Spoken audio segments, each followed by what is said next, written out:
오늘은 디다케를 중심으로 세례와 성만찬에 대해 알아보겠습니다. 여러분 혹시 교회에서 성만찬 예전이 있을 때 목사님이 세례를 받은 교인들만 성만찬에 참여하라는 말 들으신 적 있나요? 혹은 기독교 신자로서 천주교 미사에 참석했다가 성만찬 참여를 거부당한 적은 없으십니까? 성만찬은 사실 복음서에 나오는 전승에 의하면 예수님이 제자들과 함께 나누신 저녁 식사입니다.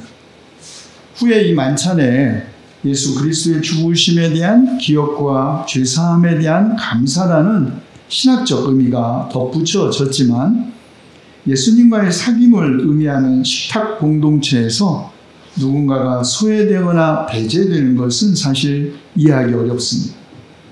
그럼에도 불구하고 오랫동안, 아니 지금도 대부분의 교회에서 세례는 성만찬 참여와 배제의 기준이 되고 있죠. 자, 그렇다면 어디에 근거해서 세례를 받지 않은 신도의 성만찬 참여를 허용하지 않는다는 그런 전통이 생겼을까요? 성만찬에 대한 가장 오래된 전승은 고린도전서 11장의 말씀인데요. 사도 바울도 이 말씀을 전해받은 것이라고 하니까 어쩌면 고린도전서에 나오는 이 성만찬 말씀은 복음서들보다 훨씬 더 오래전에 제정된 것이라고 하겠습니다. 고린도전서에서 바울은 누구든지 합당하지 않게 주님의 빵을 먹거나 주님의 잔을 마시는 사람은 주님의 몸과 피를 범하는 죄를 짓는 것입니다. 그러니 각 사람은 자기를 살펴야 합니다. 그런 다음에 그 빵을 먹고 그 잔을 마셔야 합니다. 라고 말했는데 어쩌면 바울의 이 말이 특정한 사람들을 성만찬에서 배제할 수 있는 근거로 해석되었는지 모릅니다.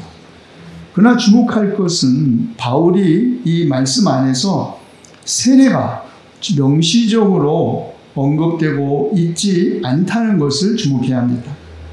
여기서 합당하지 않게 라는 말은 사실 고린도교의 특징이었던 부자 교인들과 가난한 교인들 사이의 차별을 암시합니다. 고린도교의 문제 가운데 하나는 교회 안에서의 성만찬이 부자 교인들의 부를 과시하고 가난한 교인들이 배제당하는 공간이었다는 것입니다. 그렇기 때문에 합당하지 않게 주님의 빵과 포도주를 마시는 것은 사실은 모든 사람을 위하여 죽으신 예수 그리스도의 사랑, 곧 교회 안에서 평등의 원칙에 위배된다는 것이죠.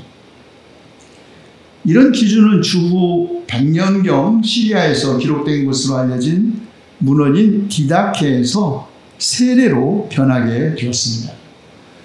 디다케는 주님의 이름으로 세례받은 이들이 아니면 아무도 여러분의 감사에서 먹지도 마시지도 말아야 합니다. 주님께서는 이것에 대해 이렇게 말씀하셨습니다. 거룩한 것을 개들에게 주지 마시오라.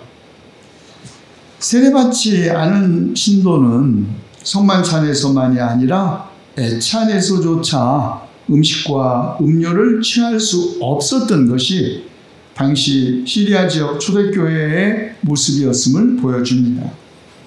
그런데 그 근거를 마태복음서의 말씀 거룩한 것을 개에게 주지 말고 진주를 돼지 앞에 던지지 말아라는 말씀으로 제시하고 있습니다.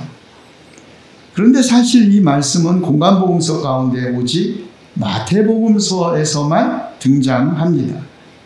그리고 이방인이나 아직 세례를 받지 않은 신도들을 개와 돼지와 동일시하는 것은 사실 예수님의 이방인에 대한 태도나 이웃사랑의 가르침에도 일치하지 않습니다. 이 점을 생각하면 과연 오늘까지 디다케의 가르침을 반드시 교회가 따라야 하는지 문제가 될 수 있습니다. 그런데 가톨릭 교회가 세례받은 개신교 신자에게 성만찬 참여를 허용하지 않는 것은 성만찬에 대한 신학적 이해의 차이에서 비롯됩니다. 가톨릭 교회는 1215년 제4차 라테른 공의회와 트리엔트 공의회에서 빵과 포도주가 예수님의 몸과 피로 바뀐다는 실체 변화 교의를 확정했습니다.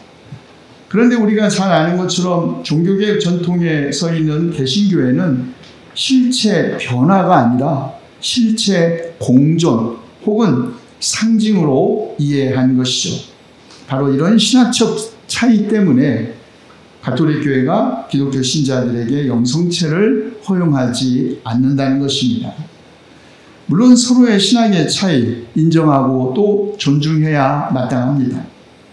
그러나 성만찬이 인류의 구원을 위하여 십자가에 죽으신 예수 그리스도의 고난을 감사로 기억하고 그리스도와의 사귐에 참여하고 또 세상 끝까지 주님의 고난받으심과 죽으심을 증언할 결의를 새롭게 하는 예식이라면, 그리고 무엇보다도 그 자리에 우리를 초대하는 분이 예수 그리스도 자신이라면 그 누구도, 그리고 그 어떤 기준으로도, 그리고 어떤 이유로도 성만찬에서 배제되어서는 안 된다고 생각합니다. 오히려 진정으로 회개하지 않는 세례 교인들, 사람을 부와 가난, 피부색과 인종, 그리고 신념과 이념에 따라 차별하고 그리고 증오하는 기독교인들이 성만찬에 참여하는 것이야말로 진실로 성만찬 정신을 해치는 사람들입니다.